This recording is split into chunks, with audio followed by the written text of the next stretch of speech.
The FBI today raided the offices of President Trump's longtime attorney, Michael Cohen, seizing records related to multiple topics, including on that payment to adult film actress Stormy Daniels, alleged hush money.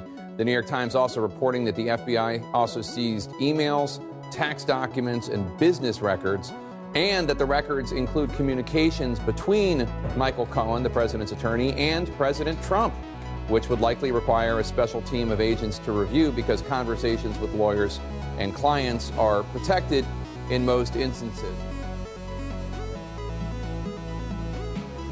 So I just heard that they broke into the office of one of my personal attorneys, good man, and it's a disgraceful situation. It's a total witch hunt. I've been saying it for a long time. I've wanted to keep it down. We've given, I believe, over 1 million pages worth of documents to the special counsel.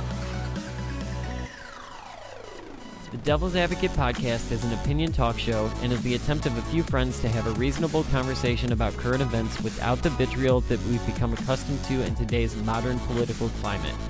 TDAP is what happens when a few normal people sit down and discuss the week's top stories by having a rational and somewhat entertaining conversation. The goal of TDAP is to provide a forum for the listener to hear multiple perspectives on a myriad of topics instead of being bombarded with the same one-sided debates that we commonly get from news and media organizations. It is hosted by Brandon Condict, Mitchell Hernandez, and Franklin Everhart. A federal judge is deciding who can access documents seized from President Trump's personal attorney, Michael Cohen. Investigators are looking at whether Cohen violated election laws. In a court hearing yesterday, the judge ordered prosecutors to put the material into a searchable database to be shared with defense attorneys. Michael Cohen's lawyer revealed in the hearing that Fox News host Sean Hannity is also a Cohen client. Hannity, a big Trump supporter, strongly criticized the FBI raid.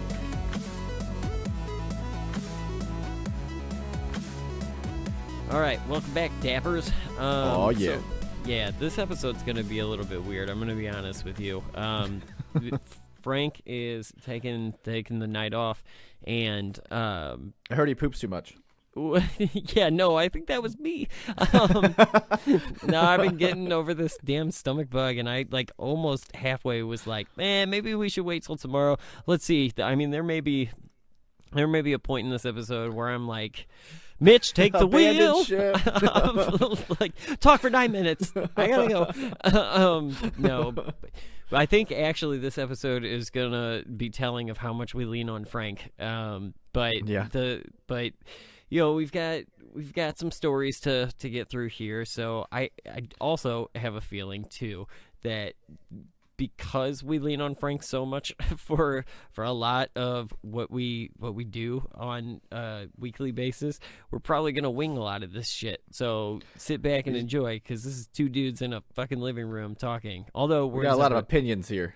We got a lot of opinions and not a lot of facts. So, all right. So let's get into the biggest story of the week.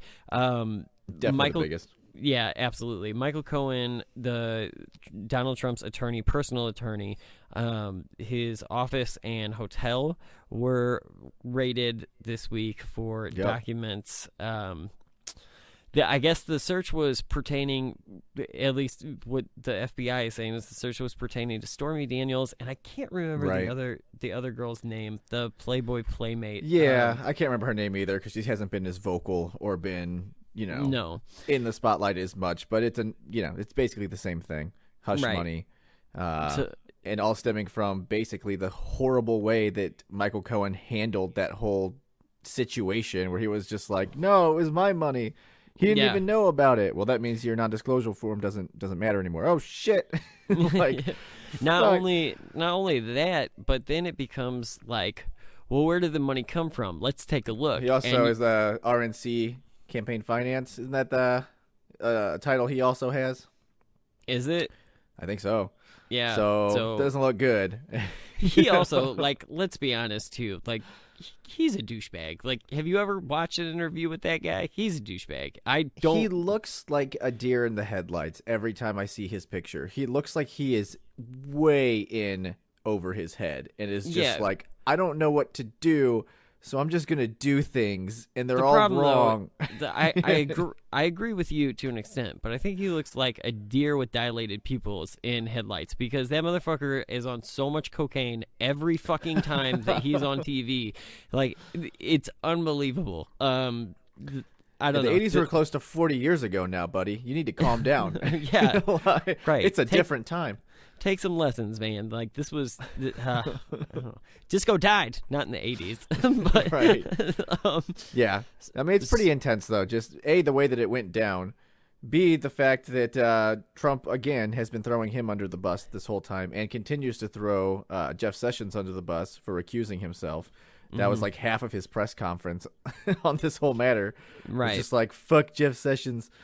And the fact that it had to be, what do you call it? It had to be Donald Trump's appointees at the FBI who were really the ones who okayed this. Well, that's what they didn't trust Michael Cohen enough to hand this over. You know, that's usually how it happens. Grand jury subpoena. Right. And like, again, looking at him, would you? Like, I wouldn't trust him to hand it over. You know, so, but what was interesting too about the press conference that he gave after this was that, you're right, he did take the opportunity to shit all over Jeff Sessions and Rob Rosenstein. And so but he was weird about Rob Rosenstein because, like, Donald Trump says things as they come into his brain. Like, he doesn't filter them. He doesn't think about how he's going to say them. So he literally, like, the statement, and I'm paraphrasing here, but basically, you mean slandering? It went I'm paraphrasing here because, like, you can go watch the press conference. He basically said in one breath that, like, Rob Rosenstein was the one who recommended me to fire James Comey and blah blah blah blah blah, and that was the right choice. And literally the next sentence he was like, but he signed off on these things and blah blah blah blah. He's horrible. And I was like, wait a minute, what? Where are we at in this conversation, Don? Like. Now, I mean, I understand that it sucks. Like, it's shitty from Donald Trump's perspective and the whole way around. But again, these are messes that he makes. You know, I'm sure I'm sure because Michael Cohen knows I'm a lawyer that's been his long-term friend. I know that if I make one mistake, he is going to throw me under the bus, and he is going to just cut ties with me. That it was all me. It's all, and then he probably told him to do that. You know, this is conjecture. But he probably was like, yeah, take the fucking fall. And then, well, this is what happens. You can't fucking do that. But the problem with the whole thing, too, and to your previous point, that he made him. Well, no, that he makes his own messes. Like, this thing has been snowballing since Michael Cohen stupidly came out and took responsibility. But where it really started to... Which no one believes. No, but where it really started to pick up steam was when Trump, who had not addressed Stormy Daniels at all last week on Air Force One, started just talking, like, just saying that, like, no, I didn't know anything about it, and no, you'll have to ask Michael Cohen. Well, now, like... Well, if it's not that your signature on there, then whose is it? Now it doesn't matter. Right. Which clearly it does. Stormy Daniels has still not been talking. To the capacity that her or her lawyer wants. So clearly it still is binding. Dude, can I just be on the record here saying that, like, her lawyer is the biggest shitbag in the world? Oh, that guy, he looks like he stepped out of porn. Like, that was just his, like, porn job, and he just got into character real deep and just kept going. Yep. Like, that's what he looks like. Yes, he does. And, like, it's not shocking to anybody here that, like, I'm not a big fan of Donald Trump either, but the things that this guy says to me is like, who was the guy who was the Fire and Fury author or whatever? Like, he's just like, there's gonna be a lot of sleepless nights at the White House in the days to come. Like, just like these little, I don't know. It's like, why are you sending Stormy back in? What are you doing? I don't understand. And, like, I saw him on Anderson Cooper the other night, and he was talking about how, like, oh, this stemmed from us, and this was us, and it was just like, man, you literally, like, took this to become famous, like that. Yeah, that's why you did it. Hey, it has worked. I mean, again, what sucks they're not though? Wrong. No, but what sucks though is that, like, that guy is such a shitbag lawyer, and it's so obvious that he is, and the media fucking loves him. Like he is he is on every CNN show. Like that guy works for CNN now. He's literally on from 2 to 9 every day. Just spewing the same shit every time too. We're gonna talk so hard, you just fucking wait. Right. It's like, all right, guy. Yeah. Until he starts talking about how Nikki Haley slept with the Perez, and then it's all game over. Oh no, that was the other guy. The Wolfman. Yeah. Yeah. The thing that irritates me is that yes, these are Donald Trump's problems, but it's also the media as well. And that, again, you've heard me, anyone who's listened to this show for the past fucking year that it's been around knows that a lot of blame I place on the media, and I don't think I'm wrong. I really don't. Just because we look at the whole Russia thing and how this was all supposed to be about Russia, and now it's not. Now it's all about Stormy Daniels. But again, here's the thing. You're right that they drummed that up. So that's where it started. But remember that I don't know if it wasn't Sessions because he was recused. It was probably Rosenstein that they added that. They basically added that clause to it that anything else that they find. So this is within his jurisdiction. They could literally find him not having a warrant for a speeding ticket from 1987, and they can get him on that because exactly, and that's why anything else that they find. It's this is where the pivot happens, and I ask you, do you think it's a witch hunt at this point? I think that you have a better case if this is what they get him on. Yeah, I think that if there's, again, let's keep in mind too that the FBI came out and they said that it was mostly about, they actually said it was mostly about the Playboy Playmate who neither one of us can remember right now. Well, it's campaign finance is that's what the whole thing is. This whole thing is campaign finance, Michael Cohen, which no one believes he's the one who did that, but it could lead to something else. It came from Donald Trump through Michael Cohen from campaign funds. That's still illegal. And I understand that. And again, I'm not trying to deflect from any illegal activities or anything like that. It just bothers me that this all stemmed from this Russia story, which, again, if you've listened to the show for the past year, I have never believed. And now it seems like no one is believing. And it's just whatever, fuck this guy. Let's just take him out. I heard you had some unicorns in here. Oh, we found some weed instead. The thing is, though, as far as the Russia thing goes, I know you're going to say we don't know, and you're right, because we don't know. Well, and I was going to try to play it safer than that because I didn't want you, but you prematurely called me out. So, jeez. No, but the thing is, so to your point, we don't know. I'll make it your point. We'll never know. But is Area 51 real? We don't know. The reason I think that it's been easy for the Russian thing to snowball. And the reason that it's also simultaneously they drummed that shit up for 9.5 Donald months. Trump and the cover-up drummed that shit up. Every time that we talk about Russia and something that Putin does, he goes, nah, they didn't really do it. It took him a fucking year and 2 months to say that Russia had tried to meddle with the election. That shit makes you wonder that why. Definition has changed. Meddling no longer means what it originally had meant. So it's to say that it took him a year to do it. Well, yeah, the definition changed. It used to mean I have hacked. Me and my comrades have hacked in and changed votes from Hillary Clinton to Donald Trump to go back, some Facebook dudes bought some ads. Go back and listen to episode 4 where that changes from hacking in, because we say that no votes are changed. We've known that since the beginning of this first shit. It was hacking, then it was they hacked the election machines. Then it became, as time progressed, which is all it was Facebook all true. Ads. They did hack the election machines and they didn't change any votes. We've known that since the beginning of this. So meddling was the Facebook thing. Meddling Volt was 9, son. Meddling was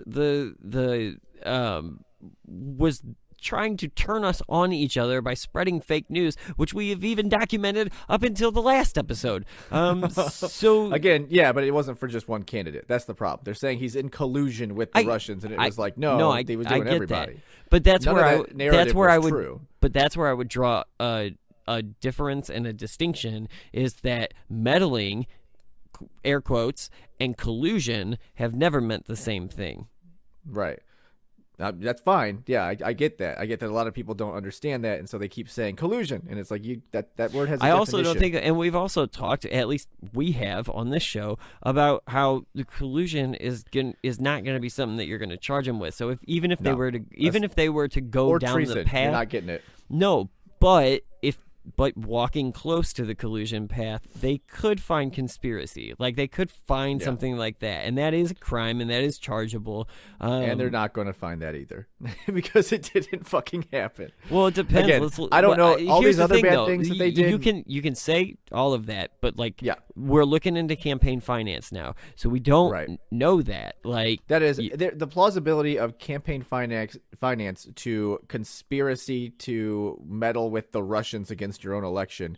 One of those is vastly more likely than the other. Campaign finance, yeah, I'm sure that if you really dig into Debbie Wasserman Schultz, if you really dig into Donna Brazile, you could probably find some shit. But you're not digging. If you go digging with Michael Cohen, you're going to find some shit. Because I'm sure if you go digging for anyone, you're going to be able to find some shit. So, yeah, the likelihood of that being a valid scenario is pretty high. I think that's a really good point that we should elaborate on for a second, because I think that a lot of times I hear, especially on news shows and whatever from media organizations, that you're deflecting. that if you look into any millionaire, and I've never liked how that's termed, because what you just said is more correct than, I mean, it's equally as correct as if you have money, then you've done something wrong. No, if you look into anybody, there are skeletons in everybody's closet. You can find skeletons in mine and yours and all of the listeners. Like, we're not going to tell you what they are. Right. You will have to dig. That's right. Some fucking nerd in this computer. I'll get you fucker. No, don't do that. Don't do that. I don't. Now I'm going to have to dig into my own online profile.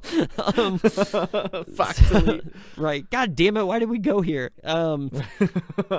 So, but yeah, it's easy to find shit when you go looking. That's like the old saying of don't go through your girlfriend's phone, don't go through her diary, because you're looking for something to make you mad. You're gonna find it if you go looking hard enough. You'll find it. Whatever. Now, you but want. Here's the thing, man. Like, and where I'm gonna still play it careful on the witch hunt thing. Like, I'll give you a little bit. I'll step in your direction if they take him down over some like porn star bullshit or something like that. Then yeah, like I'm definitely walking towards you on the witch hunt thing. But you know, if they do dig and dig and dig and dig, even if it takes, remember, we've stated it a million times that that Bill Clinton and Whitewater, like, that took 4 years to find their crime. So here's, and it was bullshit, and it was a bullshit crime. So here's what I'm gonna say: if it takes 4 years here and it's a bullshit crime, then yes, I will concede to you and say, like, well, that was a witch hunt. If it takes 4 years and they find some shit that they were really, that is actually harmful to the country, if they find something that involves conspiracy, if they find something with campaign finance that, you know, that is, that's I don't want to say, because all criminal acts are bad. Like, if you're fucking, if you're being crooked, if you're rigging a system or using or using money, taxpayer money, or campaign finance money in a way that it's not supposed to be, I get that, but I don't know. I just think that let me be clear.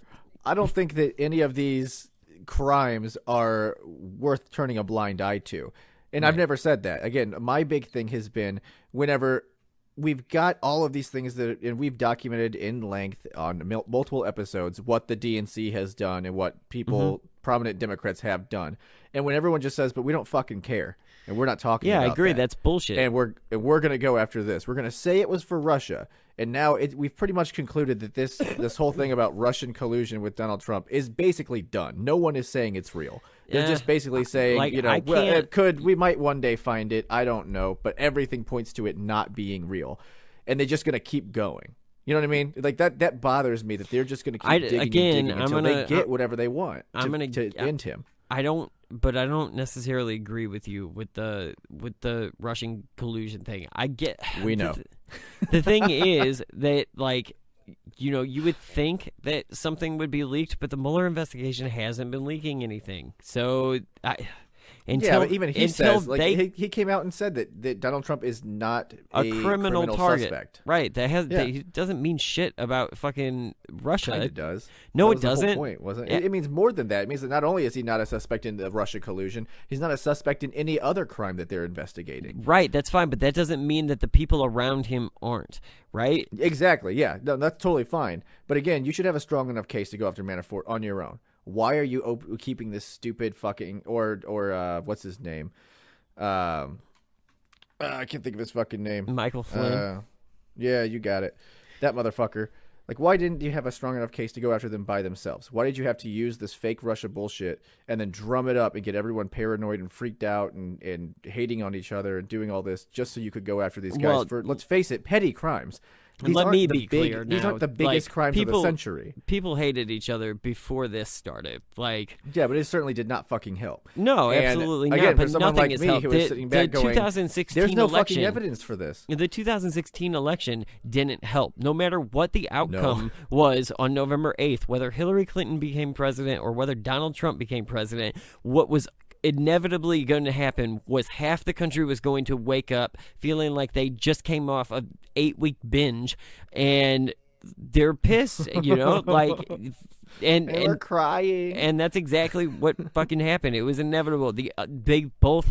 Both sides hate each other, and like we're in a really, really weird fucking political state era now, where, you know, we fucking hear things through our echo chambers, and we refuse to come to the middle to try to understand why the other person feels or thinks the way that they do. And it's a fucking I've changed my an unhealthy opinion. place. Yeah, and I've changed my opinion quite a few times, and through this course of all of this, obviously being a pretty staunch supporter of Donald Trump, to even beforehand being a very staunch supporter of Marco Rubio, and literally writing. I recently found the D&D stats for Donald Trump that we wrote out. Like, it's not nice. I didn't like that guy. Yeah. So you know, obviously I've changed my mind as well. But it's frustrating when I look at this narrative where, to me, the first time I heard the Russia thing, I laughed. I audibly laughed very loud and was like, this is ridiculous. This is just them deflecting. And then it just snowballed. And secretly, every time that you're like, you better hope it's not true, I've been like, oh, fuck.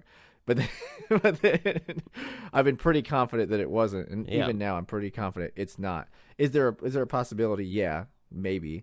But again, it just looks like they're just using it and continuing to use it well after we've decided that it's probably not true, in order to just try to take this guy down. And not even Trump. It doesn't even look like they're trying to get Trump. They're trying to just get whoever's around him. Remember, while you're saying that we have decided that it's probably not true, I talked to Mueller. 50% of the listeners agree with you, and 50% of the listeners think that you're full of shit.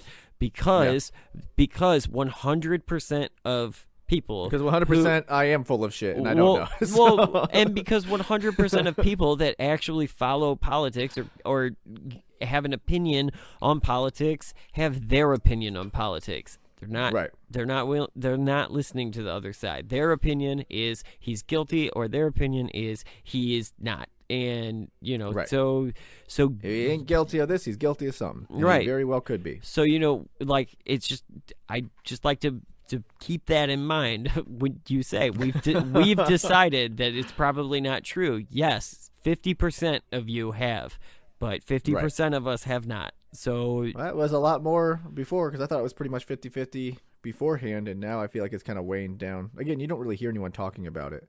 It's just these other things. Yeah, I mean, who knew to? Okay, so before I know this is going to be a tangent heavy episode, but I want to try to touch on one more point of this before we move on to something else. But so that's how we feel, right, about this whole thing, at least this development in it. What do you think this does? Like, do you think he's fucked? Like, do you think he's screwed? Because because a lot of Fox News does today. So it's hard because I'll tell you why, and it's hard for me to see. I don't think anyone believes that Michael Cohen gave her this money out of the kindness of his heart. Right. I mean, that's the stupidest fucking thing that you ever said. I audibly laughed out loud when I heard that. I was like, you're dumb. You're a fucking lawyer? You're dumb. Yeah. What are you doing? He also sent that tweet, didn't he? Yeah. It was me. I talk like this now. But it's just, it's mind-boggling to think that they could fuck up this hard. And so this isn't real. Like, that part of it's not real. But what do you mean? I think that the part that he gave the money out of the kindness of his heart. So, and of course, that's why no one believes it, and that's why they're searching him for, campaign finance fraud and all sorts of shit. So I think there's a real viable chance that could be real. In which case, either you're going to have Michael Cohen go down, and everyone still know that it was basically Trump because, again, no one's believing that shit, or they're going to be able to link it to Trump. In which case, he's still going to have enough for Democrats. He came out and said, like, I love taco bowls. And they were like, impeach him. They're going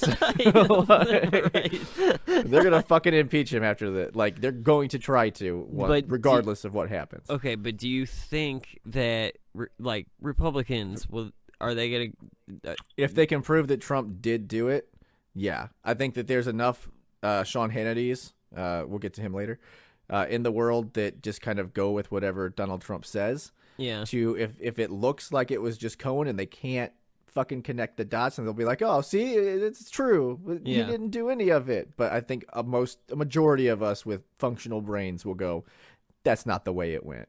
I'm sorry, it just isn't. Right. And so do you think they might vote him out? Do you think that the Democrats or that the Congress then would be right for impeaching him on those grounds? That's certainly their decision. It's not mine. I would understand where they're coming from. I wouldn't do it because I think that creates a lot of uncertainty in a time when we don't need it. But I wouldn't tell them they're wrong. It's their decision. So yeah. Man, I wanted to touch on one more aspect of this too. Oh, as a result, like we brought up Rosenstein's name a little bit earlier. So now there's a lot of talks, and I actually you're all fired. A couple, yeah, no, that's where I'm going with this. There's a lot of talks about Rosenstein, about Sessions, and about Mueller, and it's kind of hard not to if I was Trump. And that's the other thing. Like, I think it's terrible. Anytime he fires anyone, it's fucking terrible because guess what? You fired a lot of people. Yeah. And so at this point, when you fire, what is he at? 44%? 47%? He was at 40% of his original administration. The last that's firing. Fucked. Yeah. That's fucked. So if three more go, like, what are we at now? Like 29% of the administration. Like I told you, he's gonna fire. Kellyanne Conway's just hanging the fuck onto that couch by the bootstraps. Fucking, she's not getting off that thing. Nikki Haley's like, man, I'm glad I'm not in D.C. Like, yeah, fuck. She's like, I can actually be competent over here, and I don't have to worry about this. So, and she's killing it. But regardless, it's not a good look. Now, do I understand why he'd want to? Yeah, these guys just fucked him.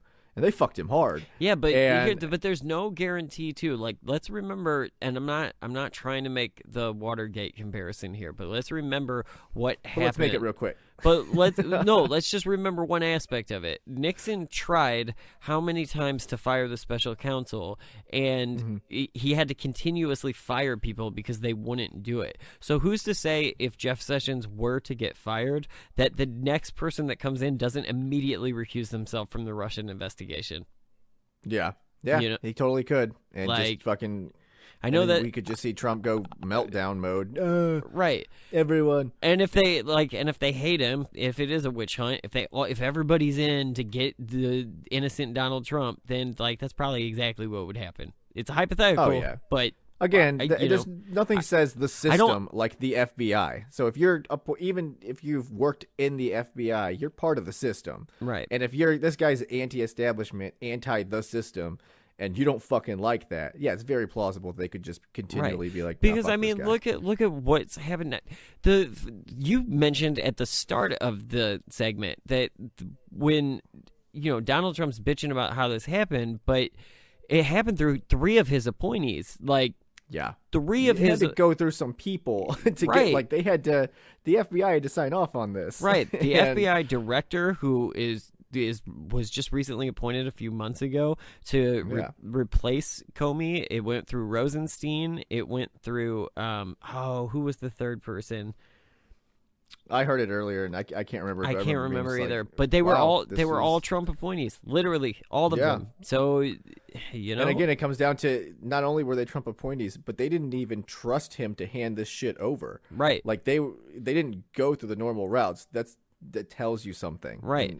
And that's what whether you wanted to or not, it sends a message. I'll say that. Maybe not it tells you something, but it sends a message, and you interpret it however you want. And most of us are interpreting it as they don't fucking trust this guy. Right. And again, it's not a good look. Right. I wouldn't either. And it kind of comes down to the same. It's the exact same thing as the Manafort thing, because we brought that up with the Manafort subpoena. That, like, why would they subpoena this shit when everybody's been handing everything over? Because they think that there's something there, and they don't trust him. They don't trust him. I'm just saying, 2 fires in Trump Tower's a little weird. Just saying. You want to take a walk in the woods? I got a pizza parlor. Taking a walk in that woods. No, but and then the other thing about this whole scenario is that muddies the waters is that lawyer-client confidentiality. So they're going to have a special counsel. And I don't know if that's the right term for it, but they're going to have to bring people in especially to go through his desktop and everything to kind of sort it out and say, this is what we have the warrant for. You guys can't see this. That's like a third-party thing that they're going to have to do. It's weird. But they can also, by seeing all of that, though, what's crazy about this whole thing, if I'm not mistaken, they're going to talk to each other. Well, and here's what's crazy about this whole thing. Isn't it still true, though, that, like, even so when that third party comes in and they take over, they all happen to be Democratic donors. Oh shit. No. Isn't it true, though, that, like, once the sorting is done, okay, these are the things that the Stormy Daniels and the campaign finance, it pertains to that. By looking through all of that other stuff, can't that build into its own thing too? Like, if they find something, then that encompasses everything. So right, which is why he's upset. Which is why Donald Trump is saying that not patient confidentiality, but lawyer client confidentiality is dead. You know, he freaked out. And I kind of get where he's coming from. It's fucked. I mean, they basically were like, we're taking all of your correspondence. Trust us. We don't hate you. Yes, you fucking do. Right. Like, I wouldn't trust it as far as I could throw it. So you think, is Cohen, you think Cohen goes down for this instead of Trump? Because because if Cohen goes down. Look at his fucking face. He was going down for something. It's 30 years. Yeah. I don't know if he's going to get that. He'll probably get slapped on the wrist. They'll hit him for something small. Right. And then they'll shame him and take him out. They'll put him in white collar jail. Yeah, but he can't be pardoned because it went through New York State. Right. So that's pretty important as well. Well, and we had been talking about that months ago. That, like, hey, remember, Bob Mueller knows this guy, and if they start charging people through New York State, nobody can be pardoned. Like, that's what I thought. I actually thought that would happen with, like, Manafort and shit. But right, but it didn't end up turning out that way. So I don't know. We'll see. But this looks like a bad development in this case if you're Donald Trump. Yeah, I would bet money that this is the thing that sticks to Teflon Don. This is going to be hard to shake. I mean, at least unless all of the media hype and everything has just led us down the wrong path and fucking Michael Cohen is a saint and paid from the kindness of his heart. Yeah, but the problem is... But I ain't betting money on it. Yeah, the problem is you have fucking eyes, so... Damn these eyes. Everybody is talking about this James Comey interview last night. It was an exclusive interview on ABC News with George Stephanopoulos, the fired former FBI director, firing rhetorical broadsides at President Donald Trump. Morally unfit to be president is about as tough as it gets in terms of criticism here of the President of the United States. Stephanopoulos also asked Comey about the allegations that the Russians have some kind of damaging material that they're holding over the head of President Trump.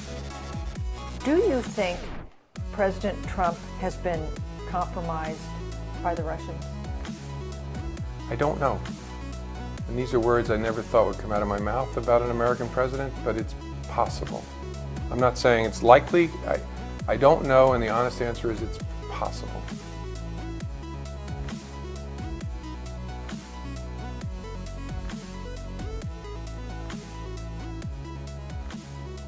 All right, so you remember how I made that whole big spiel about how we lean on Frank and he's not here and all that blah. Well, guess what? We fucking had a lot of issues in the last week, as you know, and so I blame it all on Brandon. Yeah, totally. As do I. But so Frank's here. He's back because we were not recording this segment at the same time as the last segment. Surprise! If we don't do that. Behind the scenes magic.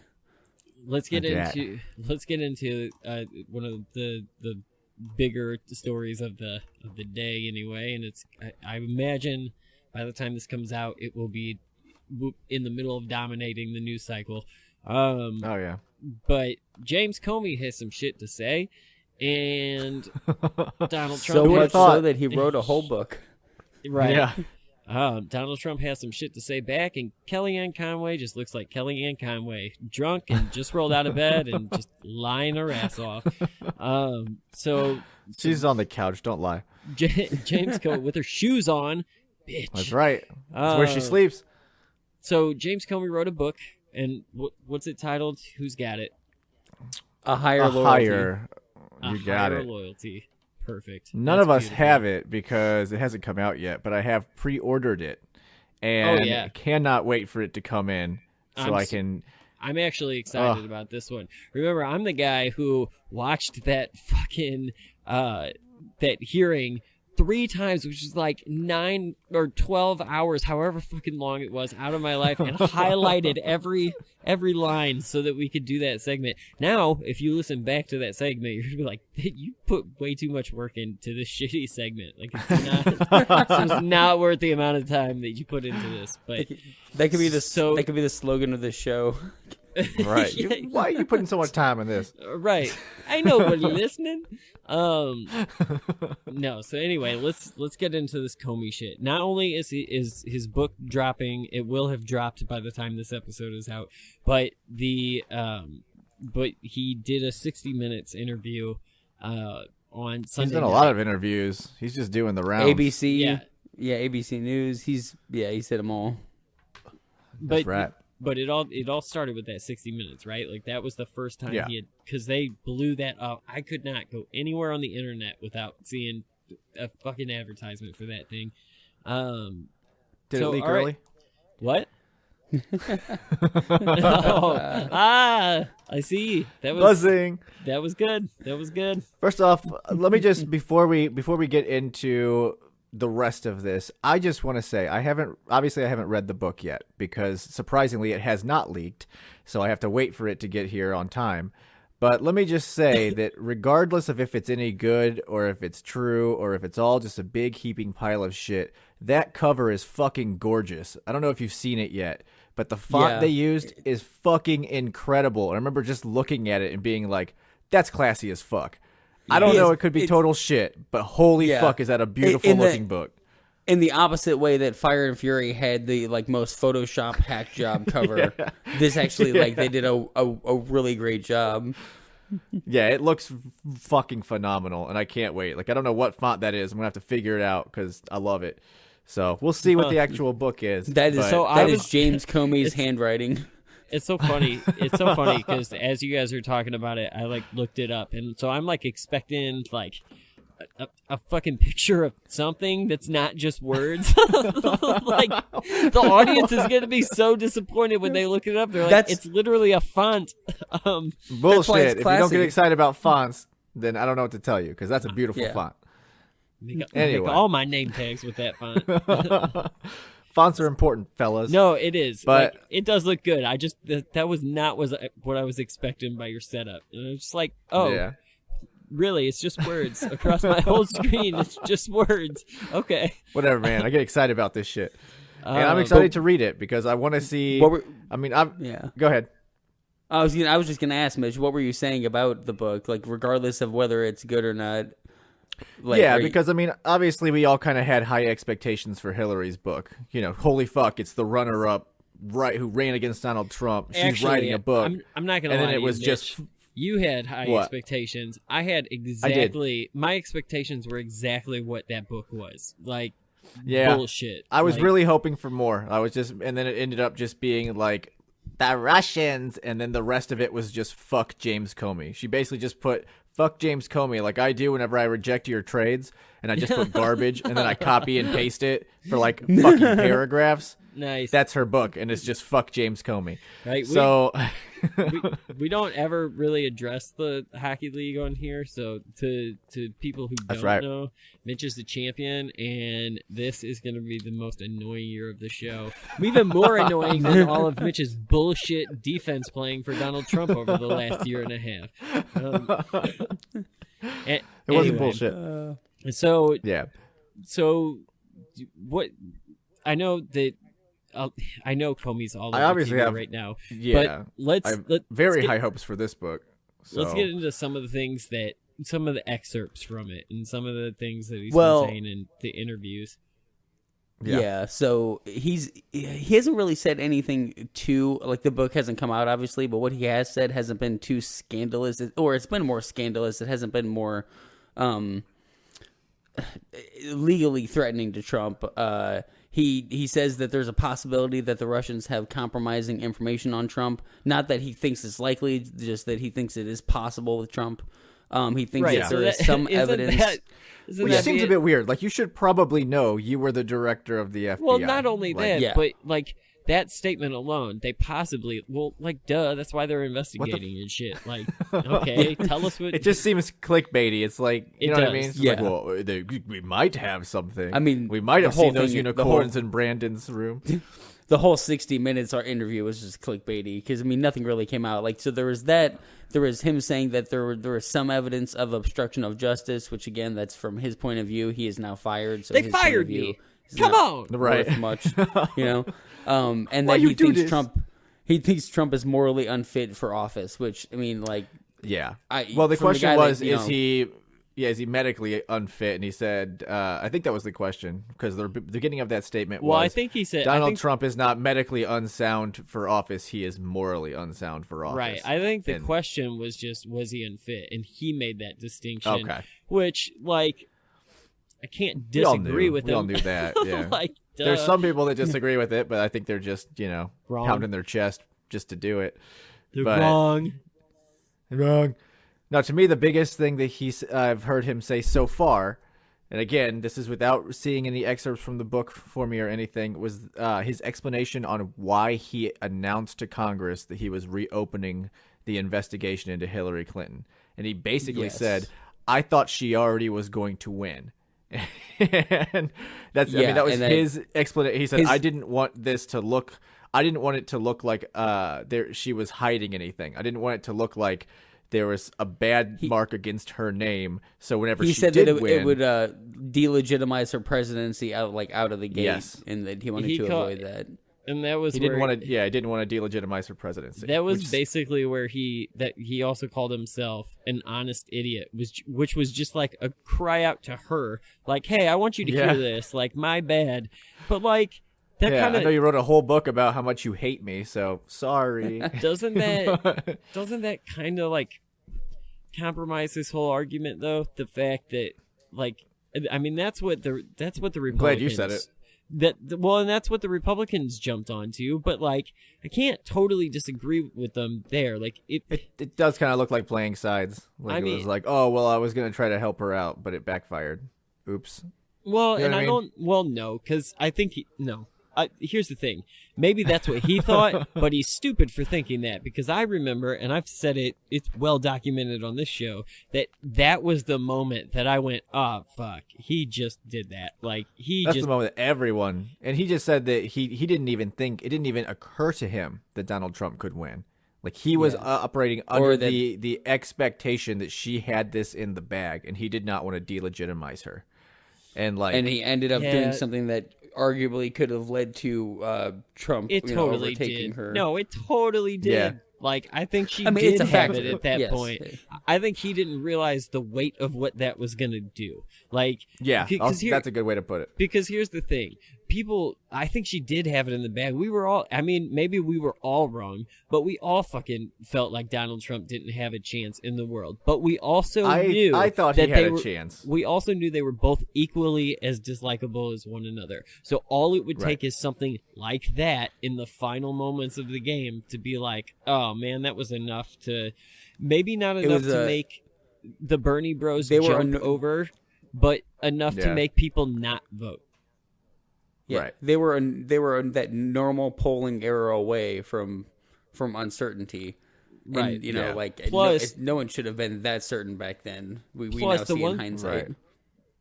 One of the things that Mitch has argued that throughout the entirety of the show and like the entirety 3%?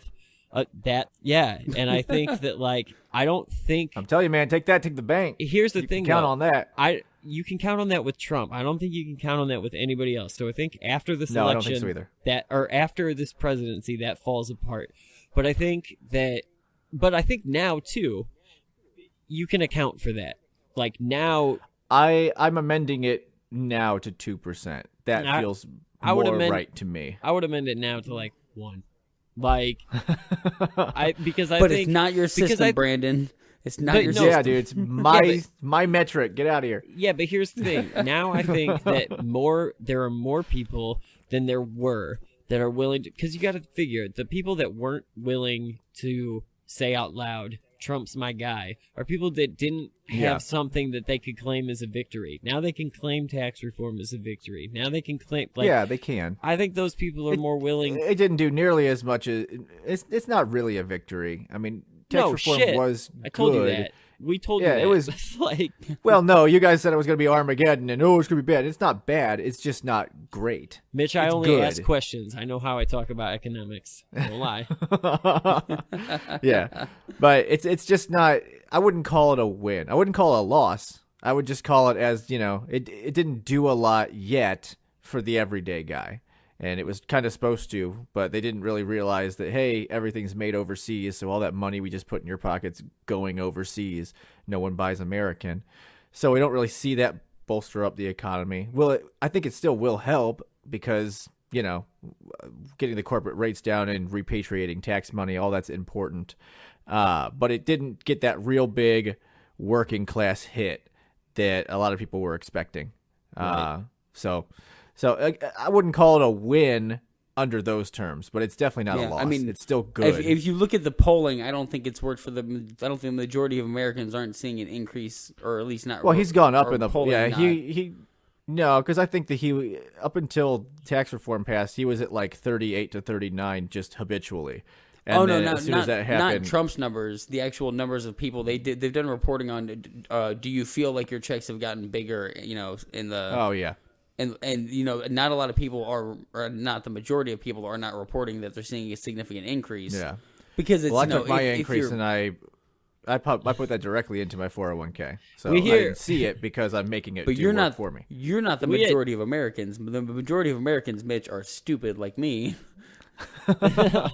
We love TDAP. We love to fall apart and get so far off course, but we do have to bring this back to Comey at some point because and that was my bad. No, we don't. I mean, it's a snowball, right? It all ties together. I get it, but so Trump has reacted to Comey now on Twitter as. Let me guess. He took the high road. Yeah, I'm sure he did. He actually did. You notice because I texted you guys his first name for Comey was Lion Comey, and then he realized that he had already assigned that to Ted Cruz, and it wasn't fucking catching on, and so he had to come out with the slimeball comment. But do you have those tweets, Frank? Well, he's also called him Slippery Comey now, which I think is a new nickname. Slippery. Yeah, he hasn't quite found good. What the fuck? I thought he was on. Yeah, he's off his game, dude. The Cohen thing rocked the ship, man. I'm telling you. Well, yeah, he's got all kinds of crazy shit going on there, so it's gonna be fun. I mean, Trump really lashed out on Twitter, calling him, kind of a slam ball, saying that he was the worst FBI director in history by far. So I mean, all the greatest hits. Yeah, I mean, it's nothing we haven't seen. It's the same. Anytime someone's fired, the same exact tweet. Just insert this person's name here. You're a turd. My biggest turd ever. My favorite person. Everyone wanted them out. My favorite person in this entire thing is Kellyanne Conway, who like seriously looks like she just rolled out of bed every fucking time she's on camera. She didn't just like roll out of bed, like fresh off a Coke binge or something. Like, what is wrong with her eyes that they're like sagging down halfway down her cheek, and she just like she looks like a train wreck every time she's on TV. And then are you commenting on a woman's looks? Yeah, I am. And then she and then she lies, and it just makes it so like I'm just like, dude, you're classical like evil. That is the first woman to run a successful presidential campaign. So why don't you check yourself? That's cool. No, that's fine. I'm not commenting on her accomplishments. What I am commenting on is how she presents herself before she lies. It makes it way harder to trust you when you look like the presenter of the poison apple. That's all I'm saying. Like, So now that we've gotten past Brandon sexism, like, let's go into Kellyanne Conway's. That's 2 episodes in a row where you've bagged on. I know, right? It is 2 episodes in a row. Whatever. I guess now we. The liberal and the conservative are saying it. Yeah, that's fine. Get your sound bites ready. This will be for year 2. That's right. So anyway, my favorite line from her is, "Comey sounds like an ex-employee who is trying to write a book." Like, she's made so many of these, taken so many of these shots at the writing of this book, and like, that's fine. He has a story to tell. You knew this was going to happen when I don't know. She's just, I don't like Kellyanne. Sounds like Conway. you just don't like Kellyanne Conway. I don't. No, I don't, and I don't like. Sarah Sounds like Sanders. she came out and made a reasonable statement. I didn't like Sean Spicer. I don't like the people that are lying for him. Like, I didn't like Scaramucci. Yeah. Like, I don't know. That guy was a douche. I don't like that guy. But I guess, we've talked about it before too with the Obama administration. He had all the same people, and I didn't like those people. I don't like the guy that's paid to lie. I guess that's or the woman that's paid to lie. That bothers me. Right. So. Well, why do you like Comey so much? What's funny about it is everything that shebang. Everything that I've heard Comey say here sounds like reasonable, but it doesn't sound like gotcha. It sounds like duh. Like, yeah, it does. That's why I'm trying to curb my expectations, but I don't think I'm going. I want this book to be good, and I want it to be explosive. Some of the excerpts so far are like, I noticed his hair, his hands were somewhat smallish. That's the best. Yes. It's like, no shit, you noticed his hair? You're the first one to do that. Yeah. Good job, honestly, Eli. okay, let's be honest. If any of us met Trump, we'd probably all stare at his hair, because it is a thing of mystery that you like until you see up close. I don't think you can fully understand how it works. No way, dude. If I meet Trump, I'm totally checking out the hands, because I gotta know. Like, everybody talks about him, right? I need to shake your tiny hands. I want to know. There are 2 kinds of people in this world. There are those of us who look at the hair and those that look at the hands. Yep. I don't know, man. I'm looking at neither, man. If Trump came up to me, I would just be like, "Get away. Don't touch me. Don't touch my wiener. Please don't." You can just grab it, right? Like, the most reasonable. This is the weirdest. Comey conversation that we've ever had. Yeah. So I really hope it doesn't suck, though. That's my biggest fear. What do you want from it? Like, I want something that I've never I want, as much as I don't want to see Donald Trump go down, because I do think he's doing good things overall. I want to see something that, we all know that he does kind of act like a dictator in a lot of ways, where whatever is against him, he tries to suppress. A dictator. That's right. He's a dictator. But I want to hear some fucking secrets, motherfucker. You're the goddamn ex-director of the FBI. If you're not dropping secrets, get the fuck out of here with your gorgeous font. Well, but is he legally allowed to do you think he would, though? Because I don't know. Yeah, he wouldn't he respect Mueller's investigation? He's the leaker. Who the fuck does he care if it's legal or not? I don't think but I don't think when he was leaking it, I mean, I know after the fact, whatever, but like, I don't think when he was leaking it, he was putting his fucking name on it and filing it in the library. Like, you know? Plus, I'm pretty sure that that title, "A Higher Loyalty," refers to himself. I think he's trying to claim superiority. That's just a fucking shit. Yeah, that's just a shitty title. It's like, I'm the fucking best. You know, it just sounds like, to me, every time I listen to a liberal just say, like, I'm the greatest, I'm the most righteous. It's like, well, I get it. It has a very Glenn Becky feel to it, doesn't it? A higher loyalty. Like, very much it was their turn to be all taking the ultimate higher road that you can't get It's totally the same as Fire and Fury, though. Like, it's a play off a moment of this 1.5-year long presidency. You know? Yeah. Like, he's trying to set himself up as the good guy, so we'll see. I think as you would do as a human, like, you know? Yeah, I mean, you probably would, but I think that, you know, whenever we talk about Comey, almost every instance that's noteworthy ends with, man, he was fucking stupid for doing that. So it's really hard to be like, this is the good guy. So let's talk about that aspect of Comey for a second. I know we've talked about it before, but like, it's dumb. How many times do you have to fuck up? But here's the thing.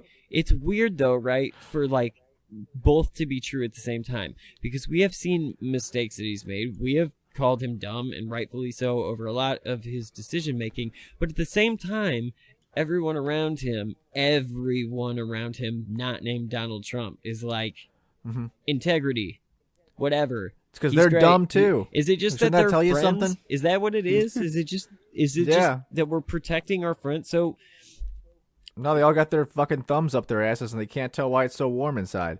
You know what I'm saying? They're fucking dumb. I just don't get it. It's weird that both sides, like, Comey's been the enemy of the Republicans and the enemy of the Democrats, and Mueller has been he's been praised by both sides. And it's like, yeah, but as soon as you do something that someone doesn't like, they just toss you away. And I wonder where the reality is. Right. Like, is Comey a dumb fuck? And if so, why does everybody like him on both sides and then hate him on both sides? Yeah. They hate him because he's dumb. He does dumb shit. It's like when you're playing D&D and you got some guy you like, and he fucks up and kills the whole party. You like the guy, but you're like, God damn it, you're stupid. That's me. It's the same fucking thing. When I play D&D, like, it's the same thing with millions of more lives at risk. That's right. Actual stakes. Just TPKing whole countries. Oh fuck! Oops. But no, I mean I really find it hard to listen to an argument that doesn't end in James Comey's fucking stupid. Yeah. So I think that he's functional enough. Obviously, he was the director of the FBI, but holy shit! I mean, you can only fuck up so many times before it's just like, stupid. You're bad. He's bad. Yeah. I'll say that. It's like Trump. When you look at Trump and you're like, how are you? You're dumb. Like, you're not an actually dumb person.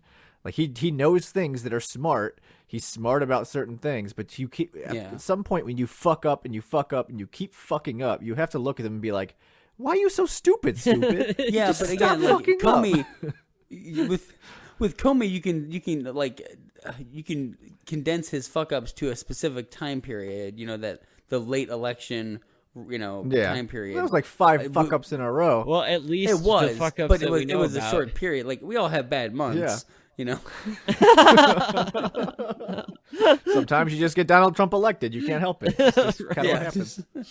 Oh my god. I think we're at Lewis Black amount of fucks on this episode now. Like, that was a lot. This might be our fuckiest. Sorry, guys.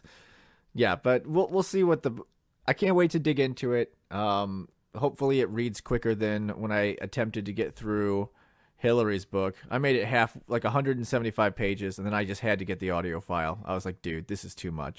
I made it 8 seconds into the audio file and was like, she's doing this? Nope.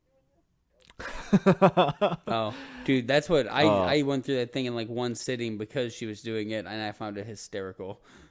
Yeah, I just don't. I do not believe she's even reading her own words. They sound so inauthentic. Yeah. Here's the one thing that I really hope for this book, and I'm going to tell you, this is what I'm most excited for.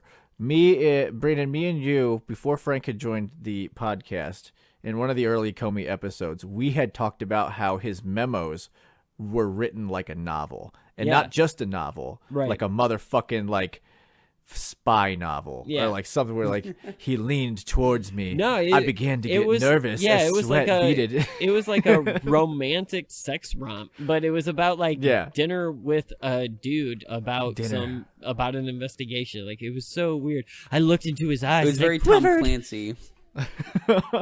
Yeah, the title of that chapter was "Dinner with the Enemy?" ? So I'm really hoping that this, if anything, just reads like a dope ass mystery novel. Did he collude with the Russians? Well, I don't know. I think you're gonna find goofy shit in it, like we found in that though, because like Frank, to his earlier point, he had said that like I read the excerpt about his hands, and it was so goofy because he was like, as he reached out to shake my hand, they were noticeably smaller than mine. Not like weird midget small, but like I don't know. It was weird the way that he wrote it, and I was just like, man, that's a goofy sentence. And then later there's a line about how like his tie is too short, his pants are too big. I was like, you watched CNN for one weekend and you were like, this is going in the book. Like I can write a book. This is happening. So I don't know. So in other words, we can't fucking wait. Right. I actually can't. I do think there's going to be a lot of dumb moments in this book. And the problem is you know that some asshole is going to get paid to speed read it, and he's going to be like on day 2, all right, guys, I've finished. And he's just going to spoil all the fucking good parts on it and just be like, God damn it. Well, by the time they've already read it. Like, as soon as it drops. Yeah, there's people that have already got. Yeah, but I'm talking about like just normal reviewers. Right. But I mean, so we're recording this on Monday night. And by tomorrow, when the book drops, whenever bookstores open, like by the time I get home from work tomorrow, I'll already know the whole book on TV. Like everybody will be talking about it. Yeah. Honestly, the end of... I think we already know the whole book on TV because I think the excerpts they pulled out are probably the juiciest bits. It's like a movie trailer. They showed us the best parts. Yeah. God, I hope not. Well, I mean, that's what they did with Fire I and hope Fury, not too, right? Like Fire and Fury, Yeah. they took their couple sentences from that, and then who read it? Did you read it, Mitch? I did not fucking read that. No, I know. I got like a halfway through it and I could not finish it. That's right. Yeah, I so wasn't. shit. Yeah, and it was I all. wasn't gonna even try. It was all just ridiculous, and they like so. It was I don't know. was information we already had or that had already been quote unquote leaked, or it was just secondhand gossip repackaged as a novel. So I'm hoping that this one. I hope that this one is good. I hope that they're like. I don't know, Mitch. I don't think we're gonna get any FBI secrets because I always hope though. Yeah, but again, this isn't like book format. Like you got to go to Julian Assange for that. I don't Hey know. man, he shocked us before. Out of that entire election cycle, like during the election and after the election, nothing shocked me more than Comey was the fucking leaker. Like I remember being genuinely thrown for a loop. Yeah. Like I normally see shit coming, or in like certain degrees of like, okay, well, he's stupid, so of course he said that, or oh, she's stupid, of course she would faint during the fucking Martin Luther King whatever it was, or whenever Hillary fainted. Like these are things that we kind of see coming, but Comey as the director of the FBI, the fucking leaker, didn't see it coming. He leaked one thing. Me. What? He admitted to leaking one thing. Yeah, but that was a pretty big fucking thing. Well, and it was like and that the was way he massive. Yeah, and the way he did it was so off the cuff, under testimony to be like, and by the way, I did that. It was amazing. What was right? Not only that, but he said why he leaked it, and the purpose for him leaking it was so that a special counsel would get appointed, which happened. Kind of fucked up. Like. So, I mean, really, him leaking that is the reason for the special counsel. It is, yeah. Well, him getting fired is the reason for the special counsel. Right, but his purpose of making sure that the memo got out was to make sure that people were like, okay, now we got to look into this. It's not just like, oh, we can sweep this Donald Trump move under the rug. Like, now this thing's out here. And I agree with you, Mitch. This whole thing has just been stupid, man. That was the most shocking moment, because I remember I was listening to his thing live before I watched it a couple times, and I remember talking to you later in the day on the phone and being like, yeah, so what'd you think about this? Because, like, holy shit, like, he just came out and said it to Congress. Wait, like, what? Oh, ridiculous. Hey, you know that thing that's highly illegal? Yeah, that was me. Yeah. Well, I mean, well... He never got in trouble for it either. No. Yeah, I guess they thought it was okay or something. I don't know. To me, that doesn't make any sense. I think, like, at the end of the day, the reason that he probably didn't get in trouble is because of cronyism. But I think it's all... Yeah. I think it's all sides. Like, I think that the Republicans and the Democrats obviously wanted a special counsel, but I think the Republicans know that at least the Republicans in Congress know that as long as they have that buffer there, they're off the hook with shit. They don't have to act. They don't have to do anything because they can wait for a special counsel to recommend that they do something. If Bob Mueller gets fired, that's where they have to go, fuck, like, now it's on us. Now we have to make a decision, and you know, I think that Bob Mueller is Congress's buffer all around, both sides. Like, they want him there because they don't have to do anything. Democrats. Remember when Mueller was supposed to investigate Russian collusion? That was fun. We'll see. We talked about it in the last segment though, with the the Cohen raids. If there's campaign finance shit, then, like, I don't know, man. We'll see. I agree with you. Then it's Russian collusion. We don't know that based on what I just said, but we're not looking at it. We don't know. So, but we do know he's probably fucked. So, I don't know. Yeah. I mean, especially with revelations that came out recently. Right. Yeah, and we'll actually get into those in the rest of the week because it has been a few days since we recorded that first segment, and we'll go into some of those revelations in a second.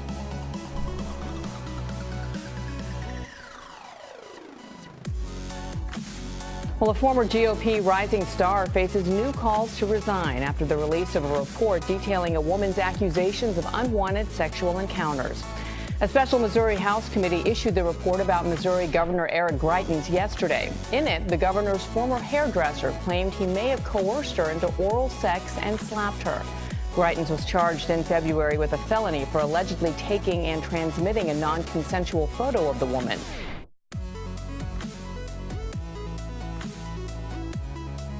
So Jamie Allman has been a loud voice for years in St. Louis TV and radio. Well, these airwaves are a little bit quieter this morning. That's following, though, a loud outcry against him. Now, a couple weeks ago, he posted a threatening tweet, and we've chosen not to discuss in detail what exactly that tweet said, but it was about a Parkland school shooting survivor threatening to assault him, with a hot fireplace poker. Now, Sinclair Broadcasting confirmed they took his TV show off air after several sponsors pulled their spots from the local ABC station. David Hogg, who's the subject of his tweet, responded with news of the show's cancellation by simply calling attention back to gun violence. That's been his cause since surviving that massacre in Parkland. David Hogg, just 17 years old.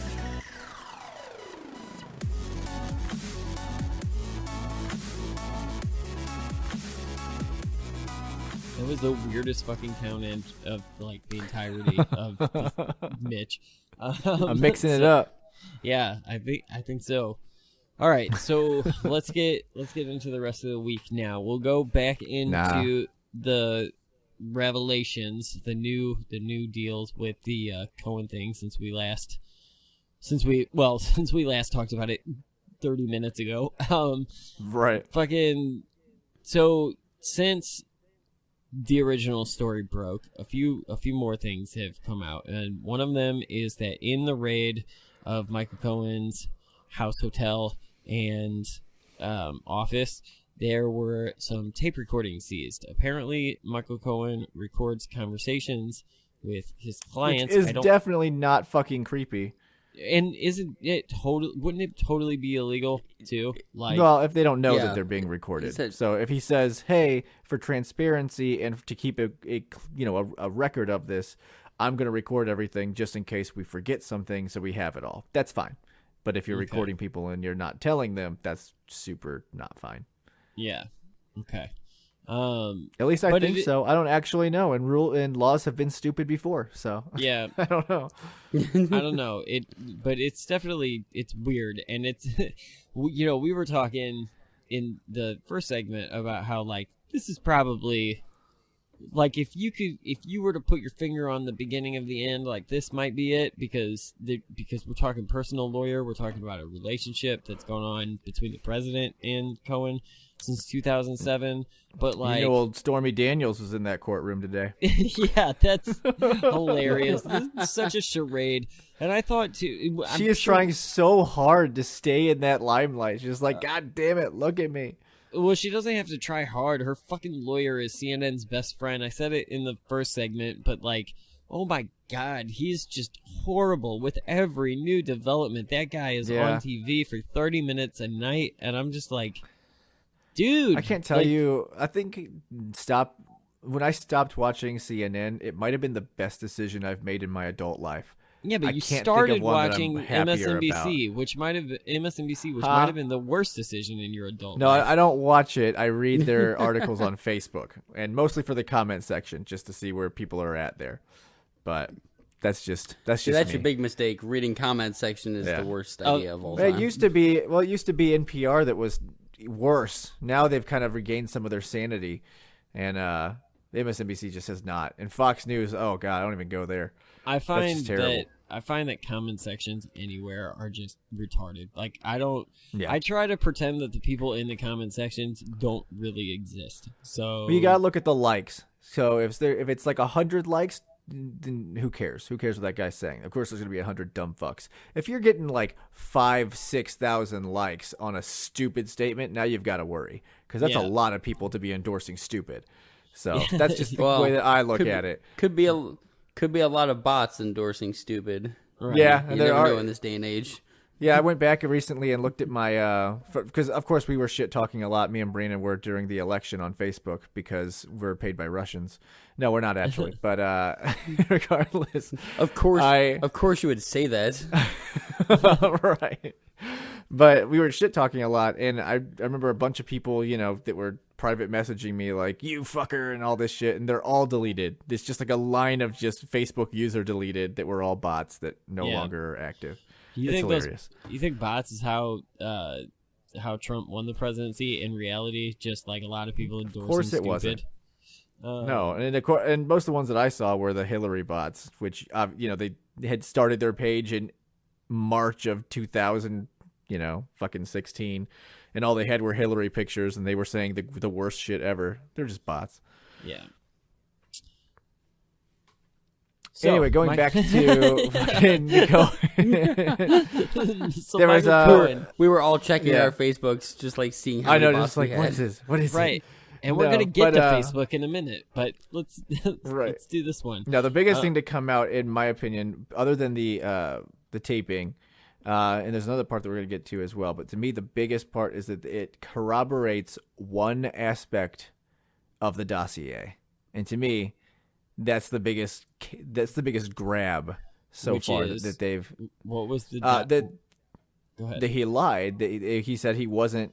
I can't remember where. Maybe Russia. He wasn't someplace that he definitely was. Yeah, Prague or whatever. Yeah, so that's a legitimate I've lied to Congress because he told them he wasn't there. Right. And you were. The way that they're saying it now, like it looks really bad. In the last couple of days since we shot the first bit, like things are looking worse for Michael Cohen. Like just the way that the government is talking and saying that look, we know everything that you've been up to.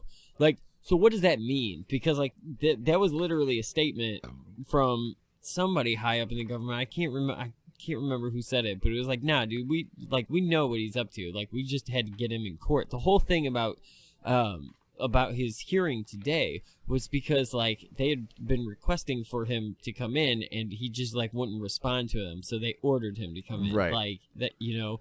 So, and did you see how that turned out? Like, because wasn't he there saying that for client lawyer confidentiality or whatever purposes that he needed to go through all those files first before because what was seized hasn't been looked at yet because he filed something to stop them. Well, from some of looking it's at been looked at because obviously they came out with that tidbit of information that he was where he said he wasn't. Right. And and I know a lot of this information also came from the hearing himself. He was also forced to give up a list of his clients, which caused a bit of controversy also. Hannity is who we're talking about. Yeah, Sean Hannity. Yes. I mean, it was so obvious. He had the football in his hand. Well, okay, so here's the thing. Sean Hannity's been on TV, like, just crying foul about this Cohen raid and didn't disclose the fact that Cohen is his lawyer. And now Sean Hannity's claiming that he's never actually done any business with Cohen. Yeah, apparently Mr. Cohen is the highest celebrity. I can't think of the word I'm trying to think of here, but he's a very high-profile pro bono lawyer who just does lawyer work and hands out his own money for his clients. It doesn't make any fucking sense. Like, he's saying that Sean Hannity he's done some stuff for him, but it was all just out of the kindness of his heart. He didn't actually do it. It was just advice. Just answered some legal questions I had. You know, no invoices were filed. It's like, really? Yeah. Sounds like or the Stormy Daniels payment. Like, that's going to be what at what takes point him are we down. supposed to stop believing this? Yeah. Like Cohen's going down. I mean, again, yeah. I'm gonna pat myself on the back here and say I got pretty good intuition here. The second I saw Michael Flynn, I was like, "You guilty motherfucker," and then I saw Paul Manafort, and I was like, "You a guilty motherfucker too." But and as soon as we saw Cohen, we're like, "Ah, you're fucking guilty." Well, you know that Cohen's looking at like 30 years too. So you think if there's any chance that let's say that there was something, like, let's say we're going down hypothetical highway again, but let's say that like his being in Prague had something to do with whatever they're looking for. Like, if there is collusion or if there is something, do you think that 30 years is enough to make him flip on Trump? Because you know Trump's going to throw him to the wolves no matter what, and he's smart enough to do that too. So do you think that if there is something there, this is where we find it? I don't know, because I don't know what he wants to make. Assuming that Michael Cohen knows about it. Like, yeah. You have to also remember, though, that Trump has the power to pardon anybody for any crime committed, even before they're charged. But this went he through... Can't do he Cohen. Can't do it here. Well, This went through the New York state... Judiciary. Whatever. Yeah, see, I don't know. I don't see... A municipal court. I don't... Yeah, I still don't see Cohen flipping on Trump. I don't know why. I don't either. I don't see it. How long do they go back? Yeah. I don't see it. I think that if it comes to it, he'll be like, I was pretending to be Donald Trump and contacting the Russians. It was all me. And that'll be his line, and he'll just go down. And it'll be fucking stupid. I mean, that's what he's done so far. Man. You really think he wouldn't be that stupid? Absolutely. Come on.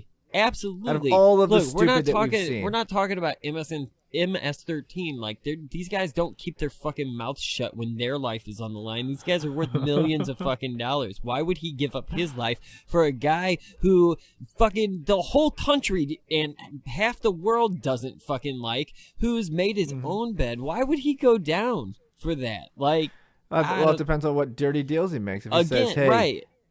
I'm going to throw you to the wolves, but I'm going to help your family. They're going to have the best, all the best. Fuck. Then he goes, all right, well, I'm already fucked anyway because I got in bed with a bunch of fucking assholes. So, all right, I'll take one for the team so you can help my family. I don't know, man. You know what I mean? I think plea deals look a lot more enticing than going down. All Trump has to do is take his personal money and then do a gift to Cohen's family. You know what I mean? Collusion. There you go. I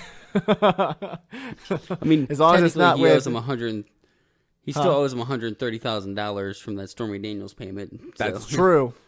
That's true. Yeah. As long as he doesn't Scott Pruitt it and use, taxpayer money, he should be fine. But here's the other thing. Let's talk about what other part of the dossier this corroborates. With all the porn stars and the playmates and shit, like, the piss party's real, right? Like, come on. The piss party is most certainly not real. The piss party's real. Like, Donald Trump's into fucking old porn stars and Let's shit. recap. Okay, I'm going to recap this piss party scenario for you so you can hear how fucking ridiculous it sounds. So Donald Trump goes to Russia. He stays in the same hotel that Barack Obama stayed in. And then out of spite, he hires hookers and says, piss all over the bed, piss on the Obama's bed. Yes, that's what I like. I don't buy it, man. That sounds totally like something Trump would do. if the thing was, I do not know why that's hard for you to believe. Because piss is gross, and I don't think that anyone you have to have a deep. Piss is gross fetish. to you. Have you looked on the internet? Piss isn't gross to everybody. Like, Donald Trump's into Stormy Daniels. I don't know that piss is gross to him. I feel like she would have mentioned it if he had her just piss all over his face. Maybe he didn't have her piss all over the place. She wasn't. Maybe in that's what she's waiting to say. That is totally something Donald Trump. She's saving would do. that for sweeps weeks, guys. All right, this just changed my perspective here because, what if that's what she's waiting to tell all about that piss party that she had in his ears? And there you go. You heard it missing link. I don't know if the P-tape is real. I do know that Comey specifically said that when he told Trump about it, Trump insisted that it be investigated as a fraud. So I think there is some evidence that at least Trump thinks it's, I don't know, at least he thinks it's like damaging, like someone lying about him. So I do buy that could be, it does seem almost too scandalous even for Trump, as weird as it is to say that sentence like that. That's dark, man. That's like, I don't know. That's a dark place to go, man. You're just pissing on beds in foreign countries. It's totally not. He pissed on his whole legacy. What are you talking about? No, dude. I don't know. I don't really believe it, but I would totally not be surprised by it. A male chauvinist. Yeah, there's a far cry here. Okay, it's saying a male chauvinist likes to bang porn stars. No shit.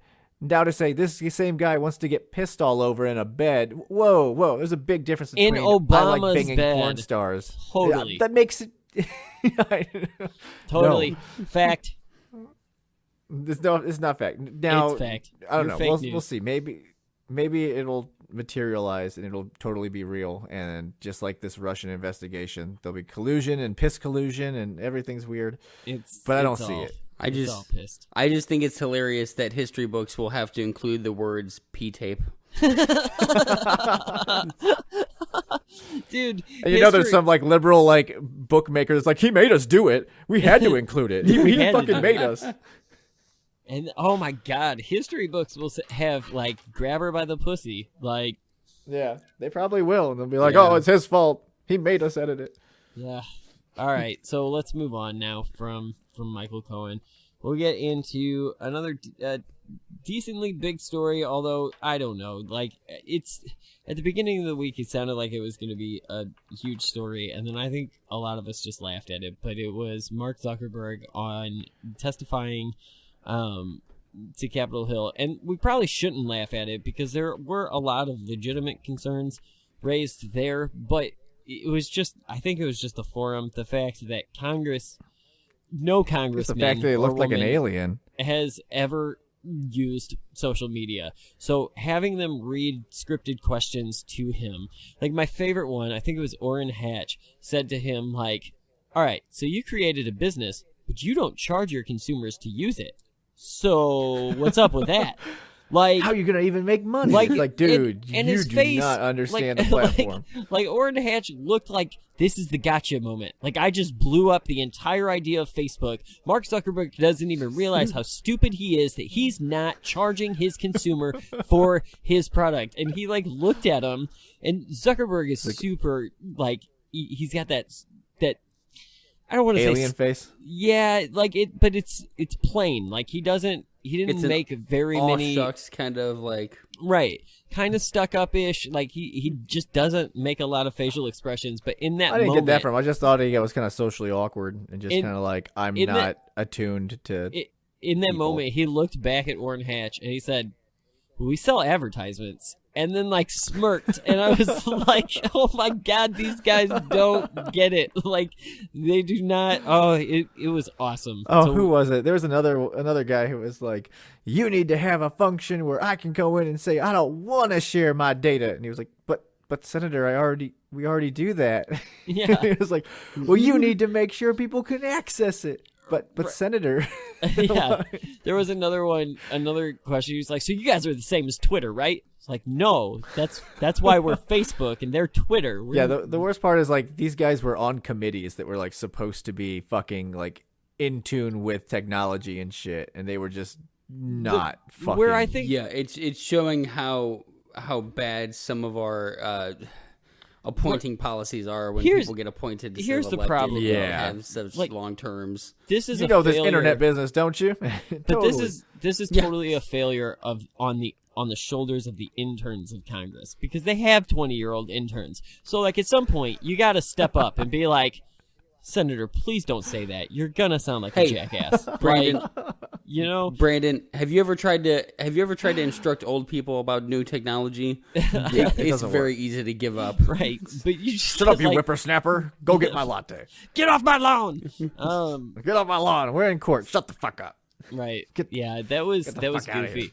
One of my favorite parts about that whole thing was that the first day, I feel like it's a setup too, that they put him on a booster seat. Like they had to, like, they brought in that extra cushion. They're like, "Here, you're short. You'll look better on the camera." But then all of the pictures are of him on a booster seat, and the tweets are amazing. And then the next day he wasn't on it. And my thought when I saw it was like, "There's no way Jeff Sessions would ever sit his ass on a booster seat." Like if they were like, Senator Sessions, "I don't like those booster seats." Right. Hell no. There's no way that General Mattis would sit on a booster seat. Like they set Zuckerberg up because he's never been in front of Congress. So they're like, "You know what? I bet if we tell him he has to wear a bib, like." Hey, hold this rattle. Just do it. The whole thing was ridiculous. It does. I do agree that there has to be some type of regulation to what Facebook is allowed to have, because we were going through it's not like we all don't know it, and that's the part that bothers me. Yeah, but do you realize like how much they know? Like if you actually go through like your settings, we were looking at this the other day. Like they know how many people live in your house. They know how many, where, like, they know everything, and it's all based on how many people are connected to your Wi-Fi, and, what links you click on. They know how you vote. They know where you eat and what you do and where you shop, and, like, I get that we give them all of that information, but there should be an easier way to opt out. Because we want to play the games. But there should be an easier way to opt out of that. And now it looks like there is. Like in the last couple of days, I think there always has been. You just have to go to settings. You have to go to settings, but there's more of a. It's like 7 pages deep. There's more of a push now. It is. But I mean, there's more of a push now to. There's more of a push now to have like customizable of what you don't want to share. I don't want to share my location. I don't want to share my political affiliation, Right. Yeah. Well, I know there's been some talk of switching it to an opt-in rather than an opt-out. So you have to be like, I would like to sell my shit. Yeah. If it's not Facebook, like just having a smartphone alone does this. It's not centralized to Facebook. If someone gets into your smartphone, they can get your GPS, they can get your emails, they can piece this stuff together. It's the price you pay for living an online life. Exactly. Right. If you go to the Play Store and it's like, "Oh, do you want to play tic-tac-toe? Need access to your photos?" Sure, fuck it. I want to play tic-tac-toe. Right, but know that's not what you should be doing in the Play Store. If you are in the Play Store, you should be searching the Devil's Advocate podcast on any of those podcast apps. Slam it. Get that plug in there. Get it in there. Do it. A plug to people who are already listening who don't need the plug. That's way to market. Way to market, Brandon. See, they're going to share it with everybody, and then it's going to work. This is why Zuckerberg needs to hire me, because I then know it's like an onion, man, layers. Right, I can figure out your marketing strategy, Mr. Z. Wait. We'll get you making Brandon, some money. we're not charging our customers. How are we making money, Brandon? We're not charging our customers. Right. We're not. Well, currently we've spent more money than we're making, but that's okay. Damn it, where's Zuckerberg? We need his smirk. Right. So, all right. Well, I think that's enough. Although I will say, just to finish the point on Facebook, that I've noticed over the last couple of days since the hearing or whatnot, that at least when I get on my Facebook app, that at the top, well, now I've already done it, but when I got on earlier today, way like a huge box, way bigger than something I would just scroll past, was like, hey, we just want to let you know that like a bunch of apps probably have your data and you can opt out of that by clicking this button. And then it showed me like how many, and like, half the apps I didn't even fucking know. Like I don't even know what they are, or like I know whatever. You clicked on it once a long time ago when you're fucking drunk or something. It's just like, oh shit. I got like 27 things on there. I recognized like 3 of them. And so I just went through and was like, I'm getting rid of all of it. Yeah. I saw something a long time ago. And I'm not sure how accurate it is, but it went into how much you're actually worth to Facebook, and it ended up being $33 on average. All of your information they sell for $33. It's like, oh, that hurts. Yeah, that does. That's like 3 McDonald's runs. That's well, it's really sad because I've been trying to sell mine for nothing so they could get more for it than I could, which is really sad. No. All right. So, okay, let's move on into we'll go into the Missouri story real quick. So, what do we do now? Well, Greitens is back in the news. Greitens has been in the news. And now he's making national headlines with some more... Is he selling goggles? No, with more revelations of what's going on in this court case. So now his team, basically, there's conflicting testimonies, I guess, where the woman will remind you that he's going to court on May 14th. He's involved in a scandal in which he was having an extramarital affair, and apparently the allegation is that he took a picture of the woman he was having an affair with and used it to blackmail her, saying that if she ever told about the affair, the picture of her naked would be all over the internet. Now, which really doesn't help him. It's like nothing says. Go ahead. Yeah, go ahead. Yeah, nothing says like I didn't have an affair. Like I've got all your naked pictures. That doesn't make any sense to me. Like I don't know what his end game there was. Well, and I know like she testified recently, correct? Yeah, she did, and the defense is now trying to. There was a weird sentence that she said where and I think what happened, we haven't seen the testimony because they haven't released the transcript yet, but the way that it was being reported was that she had said that she didn't necessarily remember a camera flash, that she may have dreamt a camera flash. So that sounds bad. I fucking knew it. That sounds bad, and the defense is using that sentence, but the prosecution immediately, as the defense is running this line about, now she's saying she dreamt it, is saying, no, that's not the full statement. Release the transcript with her name redacted because it's going to sell their story. So what I'm wondering is if it was one of those like lawyer gotcha moments where it came down to that word, the flash of the camera, and they were specifically focusing on the flash, and it was like, I don't remember. And there was just no flash. Right. So like, I don't know. And I believe that some of the transcript has been released, or at least, reported on, because I know that she has made even like more claims, remarks that would be worse for Greitens, claiming that there was more force involved with some of the sexual acts. And, so I think this is almost maybe a way to cast light on all of these damning, now that she's testifying, it's getting to be more damning for him. Right. Because some of those allegations, I mean, if you have kids listening after all those fucks, you probably shouldn't. But these ones, these are like, we'll just do the warning there, right? Because I have to. I think about it now. Basically, I don't. The oral sex thing was like seemed to be the worst thing. Blowjibbers. That apparently she was forced to do that like while she was like crying and like very unwilling to do that, and like that's weird. And horrible. I didn't hear that one before. Yeah, that's new as of this week. And then something too That's about what she was saying? That's what she was saying that he made her do. Yes, that's her testimony. Yeah. So that was the second time I think they had an encounter. The first time was in the basement of his house. So this is going from blackmail to full on rape.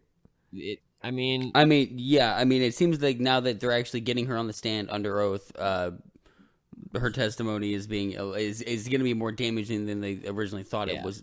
And going then to be. there was also something else that she had said about him, like she didn't want to have sex or something, and he like slapped her, hit her like in the face or something like that. Like it doesn't. Well, no, he asked her if she had been with anybody since they had slept together the first time. That's right. And she said that she'd slept with her ex-husband, who was the one that started this whole thing, and that he had slapped her and said that you're mine, you can't sleep with, controlling kind of behavior. Yeah. Which I know that like even everyone, like even of his own party, has been calling on him to step down. He is done as a political candidate. I think. Mean, Josh Hawley has like, now this is just a political tactic, I know, but Josh Hawley is even like wrote a letter and sent it to Donald Trump to. I thought he was fake. Call on him. Yeah, I don't know. I mean, he's the attorney general. He seems like a fake Senate candidate, but I know he's a real person because he has a real job. Yeah. But he sent a letter Facebook to Donald Trump asking for Donald Trump to call for his resignation. But that made me laugh in and of itself because Donald Trump is the guy who endorsed Roy Moore. So like, I think you're barking up trees here with that request. Yeah. Defended Roy Porter. Right. But I think that it sounds like Greitens might be our Roy Moore. Maybe not that bad, like not grabbing kids and stuff, but like this sounds horrible. Yeah, I guess it does elevate it. I mean, yeah, it's still pretty bad. Still horrible. He also still someone you do not want to represent us. His defense lawyer, I personally don't know anything about, but the way that I've heard him described in like the St. Louis community that does know something about him, as far as like the people that I know that know lawyers are basically like, yeah, if this guy gets hired, you're pretty much like guilty. Like this, we talked about this the first time that we brought him up, that like his slogan, at least the way he's talked about around the region, is that like, did you do it and want to get away with it? Call me. Like, he's Saul Goodman. He's Johnny Cochran. Saul good, man. So sometimes you need a criminal lawyer, sometimes you need a criminal lawyer. That's right. Right. So I don't know. Oh, I love Breaking Bad. But it doesn't sound good for Greitens. It does sound like the testimony. What's weird too. No. Is like you've introduced rape. That's bad. Yeah, but the Greitens team is talking about like they're trying. So their move now is that they're trying to get this thrown out. Because so something that happened, I guess there was part of this woman's testimony was recorded on camera, and it looks like the prosecution might be fucking up a little bit too, because this is a weird thing. So part of her testimony in entirety was filmed, but the prosecution told the judge that the camera didn't work, so the tape was never turned over to the defense team.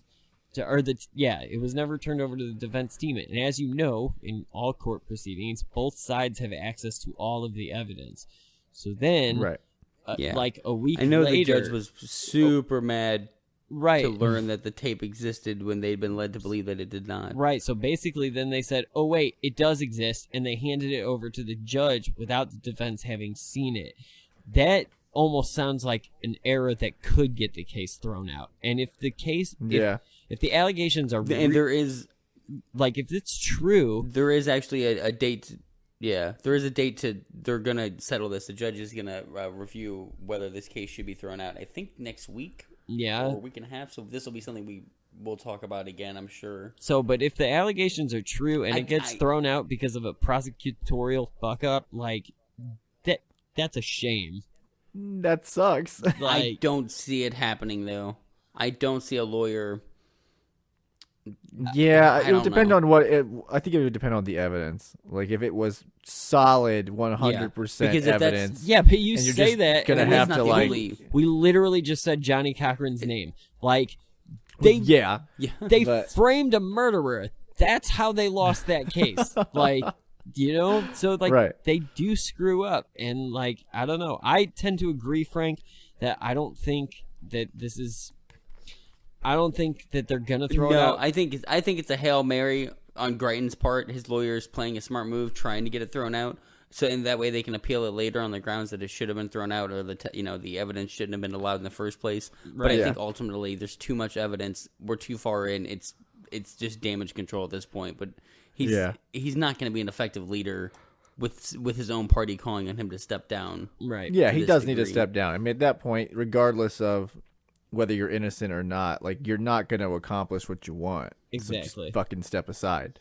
And I think that's what most of the level heads are saying in the area, or that I've heard talking, because this is like, obviously this is a local thing, but like from what I've heard on talk radio and just from like the political voices in our region is, look, it doesn't matter at this point if I like him or if I want him to succeed. I don't think he can succeed because I think he's tainted, and I don't think that you can be effective anymore. So whether or not it's true, whether or not he's guilty at this point, like, you kind of gotta... When you hear the name Greitens, you think blackmail, and that's not good for a politician. Plus, I mean, aside from this girl coming out and being like, I made it all up, I was pressured by the prosecution to say these things, that would be the only thing that would be like, oh, fuck, exonerated. Right. Other than that happening, but even then, like, it would have to be her husband made it up, and then she went along. Like, I don't see that at this point. I thought whenever I first heard this case was that she made it up to her husband to try to save face, and then he just ran with it, and then she was like, oh, fuck. But it kind of sounds like, no, Greitens just is a rapist. It doesn't sound good. That's for sure. So, and you know, there's a ton of people though that like you'd be shocked by listening to the people, some of the voices in our community that are just like, that are trying to discredit this so hard. Like, he does still have his supporters. Absolutely. It's mostly the conservative St. Louis media. But I mean, conservatives are stupid. There are definitely, and actually, that's a good transition point. Let's talk about conservative, stupid media people in St. Louis, right? This is a good way to end the show. So shout out to Jamie Allman, who doesn't have a fucking job anymore. He has one job. Yeah, Brandon always gets the last laugh. He had one job. He had one job. He had two jobs, and he lost both of them. So I thought he still had his radio show. He just got his TV show canceled. Nope, he had his. Nope, it's gone. He was suspended for 24 hours the last time you and I had talked about this, and then the next morning they announced that he was gone. Like, he'll start his own fucking radio show and be fine. I don't know about that. He is the That's what I would do. He's the disgraced Jamie Ullman now. So why? Because he fucking went after the Hogmeister? Yeah, because he went after David That'll be the Hogg, name of his podcast. And he tweeted, I think what he did was he got ahead of himself, and he thought, oh, Fox stood behind Laura Ingraham, who makes him way more money than I do, so clearly I'm fine. And he tweeted that I'm just standing out here waiting to shove a hot poker up David Hogg's ass, just waiting, just working. And so within, like, I don't know, a few minutes of that tweet being sent, Sinclair or whoever monitors whichever one of his, because I know Sinclair, which is run by the Koch brothers, was the company that basically had his TV show on the air, and then I think Intercom is the St. Louis company that had his radio show on the air. So whoever monitors his Twitter froze his account like within a few minutes of that tweet going out, deleted the tweet. Screenshots are a fickle bitch, and it got out. But like they fired him over making a threat to the kid, and to me, wasn't a threat. It sounds bullshit. like to me, dude. It sounds like a threat. Like I know why. I think that's the reachiest of all the reaches. Yeah. Well, don't talk about putting something up a 16-year-old's asshole. Like, here's the thing. Here's like a rule. So, real quick, before we get into it, let me tell you why this story is important to me. You both know this story, but a few months ago, I was listening to Jamie Ullman's show, as I commonly did for several years, actually. I still don't know who this is, by the way. I've never actually heard his show or his TV now you show. won't again. But Jamie Ullman, Bummer. He had the highest rated morning show in the region, and he, because of his success on his radio show, he got a TV show, whatever. After the Parkland thing happened, I felt like Jamie Ullman had a moment. Here's the thing about him, too, at least my interpretation of his show, because I listened to him through the Obama years, and I listened to him now through the first year and a half of Donald Trump. And when a Democrat is in power, conservative radio is a little bit easier to do, because all you have to do is just get pissed off about everything every decision that ever happens. What the Democrats are doing right now, right? Like, you just get mad, and that's your content for the day. When your guy is in power and you're happy about shit, happy doesn't sell. Happy doesn't make ratings as much as being mad about stuff. So you try to get in the little shock value to get people interested, right? And I think Jamie Ullman could have made that statement on his show and wouldn't have gotten fired or suspended over it, because Twitter, everybody sees it all at once, right? Like, I don't think that was the forum to do it. But Jamie Ullman, I think a few months ago, or a month ago, or whenever the Parkland thing was, had a moment that we have had on this show where I'm trying to fill a couple of moments before I want to wrap up the show, and I go somewhere, and then once we get like halfway through the conversation, I'm like, fuck, this isn't where I planned on this to go. It would have been better had I not brought up the story at all. Kellyanne Conway. Right. So we've done that. And I felt like Ullman did this with the Parkland kid. So he played a clip. I don't even know if it was David Hogg. It was just one of the kids that were out in the streets a couple of days after the Parkland shooting. And he played a clip of a kid who was talking about gun control, but he basically like misused the term. Like, he mistook the Constitution for the Bill of Rights or whatever. He's like, oh, it's not guaranteed under the Bill of Rights or whatever. So Jamie Ullman picked that to use as evidence of these kids being fucking stupid. And he just like went for like 3 minutes about how like stupid they were because he mistook the Constitution for the Bill of Rights. So I had tweeted at Jamie Ullman that, like, hey, newsflash, high school kids are fucking dumb. So, like, maybe we shouldn't just, like, pick on them for being dumb. Like, he still has a right to have an opinion. You may not agree with it. But we should give them the right to vote. He might be wrong. But, like, picking on him for this, but Jamie Ullman tweeted back at me, which was awesome. And he was just like, oh, you're an idiot. If you want to blather on about government construct, you should know a thing or two about government construct, which is the point where I should have just posted a picture of Donald Trump and just let it go. But I didn't. And, so like it was just a tit for tat about this kid. Flash forward a couple months and he got fired over the same thing. So I feel petty and personally vindicated by this, because like all you had to do was be the bigger person and not shit on the kid. We've had the conversation, Mitch and Frank, plenty of times about whether these kids are right or wrong about the things that they're saying and whatever, and that's a fair conversation to have. But I don't think it's fair. I don't like to the just. hog, man. I don't think it's fair to just bully them.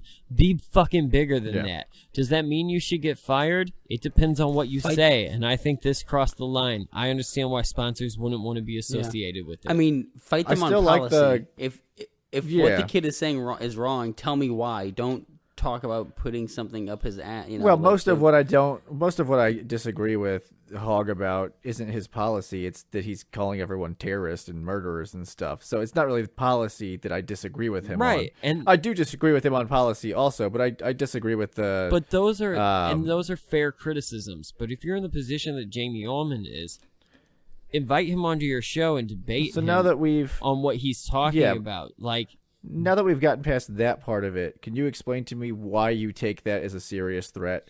To me, that's like Red coming up and saying, "Get in there, or I'll stick my foot up your ass." To me, he's not gonna do it. No, I don't take it. I don't take it as a serious threat. What I take it as is an irresponsible statement and a totally fireable offense. I don't get it. I don't fucking get it at all. I think it was a stupid thing to say? Let me explain. Yeah, I guess. Let me explain it to you in terms that we all should get. When you're at work, you represent your company. If you say anything, literally, they could turn on the show and decide that they don't agree with your political views or something that you said. My boss could turn on the show and decide that I shouldn't have called Kellyanne Conway whatever I called her, and decide that is... We all know what you said. That is reason to fire me. And they would have every right to do that fine. Because they can say, look... but that's not what we're really talking about. We're talking about the offense. I'm not talking about the people getting fired. Anyone can fire you for anything. I can come in, if I'm your employer, and I go, I don't fucking like your shoes. Get the fuck out. Right. Because it's my company. I can do what I want. But I'm saying I don't understand why people are genuinely taking that like it's a threat, when I think we all as adults should know I don't he's think, not going to actually stick a hot poker up this dude's ass. I don't think it's not going to happen. I don't think most people are taking it as a legitimate threat. I think what happened sounded like it with all the statements I was reading. The second that I he think posted what I took it as... The second he posted it, his advertisers started dropping. Money rules all. Yeah. No, that totally makes sense to me. Well, I don't understand the people who are genuinely offended and think that he was threatening. I don't understand that. I don't think it was threatening. I think it was in very poor taste to talk about, even joke about physical violence on a kid who just survived a school shooting. I think it's... You should have more tact. I don't get that part of it either. I really don't. I think it's in poor taste. How... The fact of the matter is, why is David Hogg in the news? Because of gun control, right? So if you have an issue with David Hogg, instead of saying you're going to do something to him, or instead of saying, oh, you're a stupid idiot, how about you formulate a decent argument and beat him, best him, do what you do, but it's classless to take it where he took it. It's classless to take it where I took it with Kellyanne Conway. Like, that's but get some class. But the difference is I work for myself on this show. Integrity. So you know what I mean? Yeah, but still, I mean, what if he was like, I'm gonna really knuckle down on this guy? Oh my God, look at that threat. Like, to me, the thing that I can't stand is the fact that David Hogg can come out and be a total D-bag to everybody that he wants to. And anytime someone else is a total D-bag to him, they just say, well, he survived a shooting. You can't do that. But we should all not be being douchebags. Yeah, but the difference that should be David a Hogg, general thing. David Hogg isn't coming out saying, oh, Laura Ingraham is a piece of shit because she didn't. He definitely did do that. No, he didn't. What did he do? He came out and said, boycott. She's saying this about me, so go boycott because her, she attacked him on something that is unrelated to the topic. He didn't start that fight. He didn't come out and say Laura Ingraham didn't get into school. Laura Ingraham didn't get hired. He has a topic, which is gun control. Whether you can you can debate whether or not he is correct on the way that he feels. That's fine. But what Laura Ingraham did was she attacked him personally. What Jamie Allman did was he attacked him personally. Yeah, but tiny attacks. I just don't think I don't understand where this shield comes from where they're saying you advertisers, can't do that to him. That's where it comes from. I get that. I know. I'm not talking about advertisers. I'm not talking about the bosses. I'm talking about people who are like what Frank just said, where Frank actually feels that he can't say that to him because he's a Parkland survivor. I don't get No, that. I don't think you can. That's what I'm not getting. You can say it to him.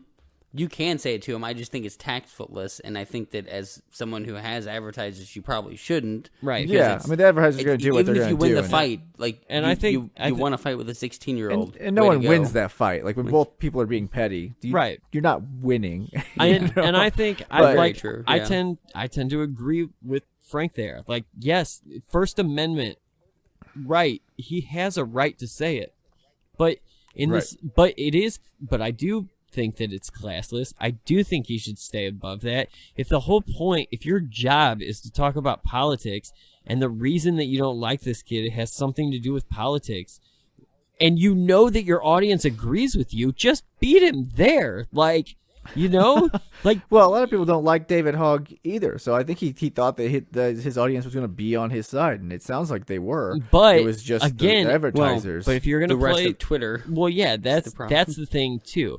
Where I think he's going to start his own company, man. I mean, guarantee it. He's because I'm sure so many people are willing to hire him podcast after that. He can do it himself. I'm sure he's got money. We fucking run our own podcast. We don't fucking have money. We also don't make money. I bet true. Jamie Allman's used to making money. Like, we don't do that. So, I'm just saying, if you're the number nice. one, if you're the number one rated show, you've been running in radio for the past 10 years and a television show, you don't forget how to do all of that when your advertisers drop. You can still do all that. Right. All he has to do is still do all buy that. a studio. Right. The problem is he has to have advertisers. There's no problem. There is. He's still got a huge. He has to have advertisers to make money, whether or not. You really think that he lost every single advertiser? Like, clearly he lost the advertisers that were there now, but you don't think that someone like, I don't know, Remington Guns or something is going to be like, yeah, I like what you have to say, and I'm gonna support you, or fucking some other sort of conservative group. Again, clearly he had an audience, and I don't know if you've noticed, but a lot of conservatives have been attacking this Hogg guy. Right. They don't fucking like him either. That's fine. Like, I get it.